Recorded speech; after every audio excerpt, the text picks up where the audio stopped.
असलामुअलैकुम की हाल है सारिਆਂ ਦਾ ठीक ठाक हो सेहत ठीक है। अल्लाह ताला ਤੁਹਾਨੂੰ ਸਭ ਨੂੰ ਆਪਣੇ ਹਿਫਜ਼ ਇਮਾਨ 'ਚ ਰੱਖੇ ਤੇ ਆਪਣੀ ਸਿਹਤ ਦਾ ਖਿਆਲ ਰੱਖਿਆ ਕਰੋ। ਇੱਕ ਰਜ਼ਾਈ ਦੀ ਵਜ੍ਹਾ ਨਾਲ ਤੁਸੀਂ ਘਰਦਿਆਂ ਦਾ ਲੱਖਾਂ ਦਾ ਨੁਕਸਾਨ ਕਰਦੇ ਹੋ। ਤੁਹਾਨੂੰ ਪਤਾ ਹੈ ਕਿ ਪਾਕਿਸਤਾਨ ਰਾਤੀ ਸਰਦੀਆਂ 'ਚ ਰਜ਼ਾਈ ਨਾ ਹੋਵੇ ਤੇ ਬੰਦੇ ਨੂੰ ਨੀਂਦਰ ਨਹੀਂ ਆਉਂਦੀ। ਕੰਬਲ ਲੱਖ ਵਾਰੀ ਡਬਲ ਕਰਕੇ ਵੀ ਸੌਂ ਲਵੋ ਲੇਕਿਨ ਜਿਹੜੀ ਰਜ਼ਾਈ ਦੀ ਚਾਸ ਹੈ ਕਿਸੇ ਹੋਰ ਸ਼ੈ 'ਚ ਨਹੀਂ। ਤੇ ਘਰ ਦੇ ਅਗਰ ਤੁਹਾਨੂੰ ਆਖੜੋ ਮਰ ਜਾਣਿਆ ਰੁੜ ਜਾਣਿਆ ਸਾਡੇ ਘਰ ਦਾ ਤੂੰ ਕੱਖ ਨਹੀਂ ਛੱਡਿਆ ਤੇ ਸਮਝ ਲਓ ਕਿ ਤੁਸੀਂ ਘਰਦਿਆਂ ਦਾ ਬਹੁਤ ਵੱਡਾ ਨੁਕਸਾਨ ਕਰ ਦਿੱਤਾ ਹੈ। ਜਵਾਨ ਕਹਿੰਦਾ ਕਿ ਸਾਡੇ ਪਿੰਡ 'ਚ रिवाज है कि जो किसी के घर शादी होंगी है ज़ाहरी गल है एक दूजे को असीं रजाइयां वगैरह बिस्तरे वगैरह दे देने क्योंकि ताल्लुकात होंदे ने ना नहीं तुसीं कर सकते। कहता एक घर पिंड 'च शादी सी 4-5 घर छड्ड के तो कहता वो घर आए साढ़े कोलों आके रजाइयां पुछण आए तो कहता उन्हों का मुड़ा जिहड़ा वो भी मेरा यार दोस्त आया। कहता मैनू कहता कि रजाइयां चाहिए ने सानू तो राती मेहमान ने तो परसों शादी सी साडी। कहता बई वो मैं आख्या भी ठीक है कोई नहीं मसला मैं घरों पता करना। मैं कहता घर जाके मशीरां नूं आख्या कि इस तरह रजाइयां देनियां ने। कहते अम्मी घर को नहीं अम्मी नूं आ लैंदे ते आपे फिर दे लांगे। तो अम्मी का पता लगा कि अम्मी ने तो कल आना है तो कहते मेहमान तो अज आए ने। कहता मैं कोई मसला नहीं मैं आपू तुहानूं रजाइयां जड़ियां ने वो कढ़ के दे देना। कहता मैं गया जाके पेटी चों रजाइयां कढ़ के तो दे दित्तियां। कहता मैं रजाइयां दित्तियां रजाइयां लैके टुर गए। कहता दूजे दिन जिसले अम्मी वापस आए तो आके अम्मी नूं पुछया भी इस तरह असां रजाइयां दित्तियां ने। कहते आप पुत्तर चंगा कीता जे चंगा कीता जे। कहता जो ही अम्मी अंदर वड़े कमरे च वड़े उन तकिया ने एक पेटी जिहदे चों असीं रजाइयां कढ़ के ते नाल दूसरी पेटी जिहड़ी सी ना अम्मी कहते ने इहदा ताला किने खोलिया। कहते इसदी चाबी तो मेरे कोल है। कहते अम्मी मैं खोलिया इसदा ताला तरोड़िया क्योंकि रजाइयां घट सी तो कहते होर रजाइयां चाहिए मैं इहदे च भी होणियां ने तो कहते इहदे च मैं रजाइयां कढ़ के दित्तियां ने। कहंदी ओ तेरा कख ना रवे और रुड़ जाणिया ते वैलवट दी रजाई कित्थे ही। कहते अम्मी वैलवट की किहड़ी रजाई। कहते ये जी वैलवट की रजाई एक पई सी वो कित्थे ही।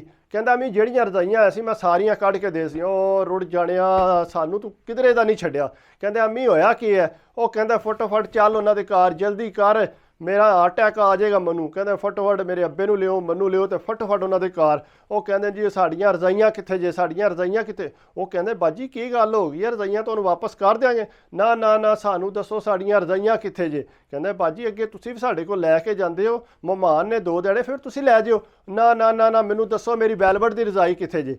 वो कहते जी अगे पिछे तक्कण ला पे रजाई को ना वैलवट की नज़र आई। कहते वैलवट की रजाई कित्थे जे। कहते पुछया तो कहते जी वो फलाना मुड़ा उहदे सुत्ते असी तो वह पता किया वो कित्थे है जी वो तो अपने पिंड टुर गया। वो कहते ओहो ये के काम किया। कहते बाजी होया कि जे होना की है वो 6 लाख रुपया सी रजाई च मैं रखे आ। कहते अच्छा वो सारे दे कन्न खले हो गए भी 6 लाख रुपया। कहते चलो चलो फटोफट उहदे घर चलीए। जिसले उहदे घर गए अगे मुड़ा घर ही सी। उन्हें जाके उन्होंने पुछया कि इस तरह रजाई लै कहते रजाई तो मुड़ा को नहीं घर लैके आया। उन्हें आख्या नहीं रजाई च राती ये सुते असी तो रजाई ये कोल है। उन्हें आख्या जी साढ़े को रजाई नहीं साढ़े मुंडे ने क्यों झूठ मारना। उन्हें जिसे चंगा जोर पाया ना उन्हें आख्या जी आहो जी रजाई मेरे कोल ही है। उन्हें आख्या कित्थे रजाई। उन्हें आख्या जी फलाने मैं बाहर डेरे ते रखी है। तो उन्हें आख्या ये पैसे सी। कहता पैसों का मैनू नहीं पता। उन्हें आख्या पुत्र सच्ची सच्ची दस। कहता आहो वो 6 लाख रुपया सी। तो उन्हें आख्या तो फिर किधर कीते नहीं।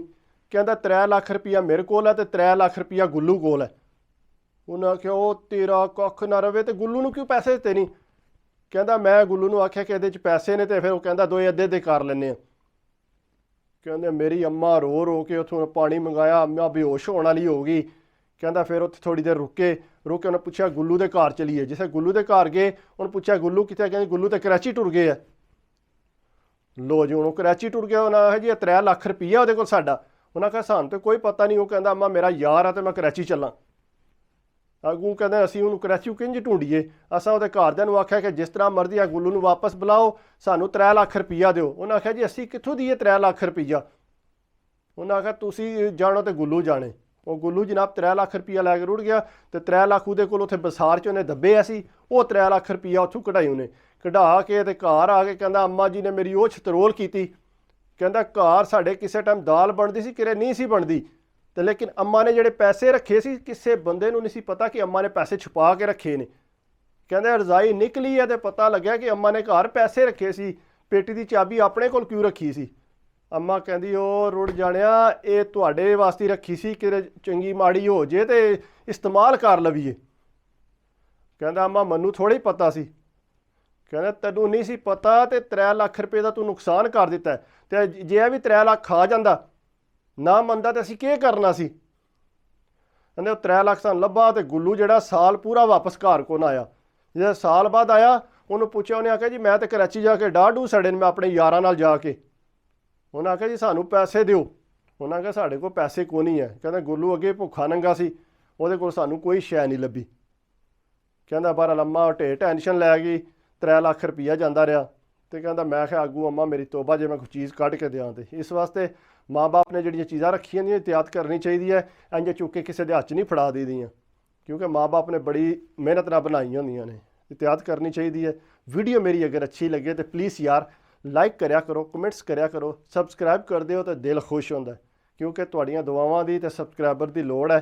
ਇਸ ਵਾਸਤੇ ਆਪਣੀ ਸਿਹਤ ਦਾ ਲਾਜ਼ਮੀ ਖਿਆਲ ਰੱਖਿਆ ਕਰੋ। ਅੱਲਾ